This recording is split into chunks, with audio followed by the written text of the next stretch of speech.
France എന്ന് പറഞ്ഞാൽ നമ്മൾ ഈ പറഞ്ഞ എന്റെ ജീവിതം എന്റെ ഇഷ്ടമെന്ന് ആ സ്വതന്ത്ര കാഴ്ചപ്പാട് വ്യാപകമായി അനുവദിച്ചു കൊടുത്തൊരു രാജ്യമാണ്. ലിബറലുകളുടെ കളിത്തൊട്ടിൽ ഫ്രാൻസ് അറിയപ്പെടുക. എല്ലാ മനുഷ്യന് തോന്നിയതൊക്കെ ചെയ്യാം, നിയമവിരുദ്ധാകാതിരുന്നാൽ മതി. മനസ്സിലായില്ലേ? അപ്പൊ അവിടെ ജീവിച്ച ഒരാൾ പറയണേ, അവിടുത്തെ അനുഭവങ്ങൾ അയാൾ പങ്കുവെക്കുക. അയാൾ പറയണേ, നമ്മളവിടെ ഹൈപ്പർ മാർക്കറ്റുകളിൽ സൂപ്പർ മാർക്കറ്റുകളിലൊക്കെ പോയാല് വൃദ്ധരായ ആളുകൾ ഇങ്ങനെ വരും, വളരെ പ്രായം ചെന്ന ആളുകൾ. അവർ ട്രോളികളിലേക്ക് ഇങ്ങനെ സാധനങ്ങൾ എടുത്തു വെക്കും. ഊന്നുവടിയായിട്ടാണ് അവർ വരിക.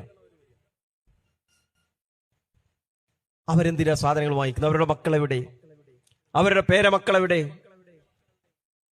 എന്റെ ജീവിതം സൗകര്യപ്രദമാകാൻ മാതാപിതാക്കൾ തടസ്സാണെങ്കിൽ അവൻ വേറെ വീട് വെച്ച് പോവും.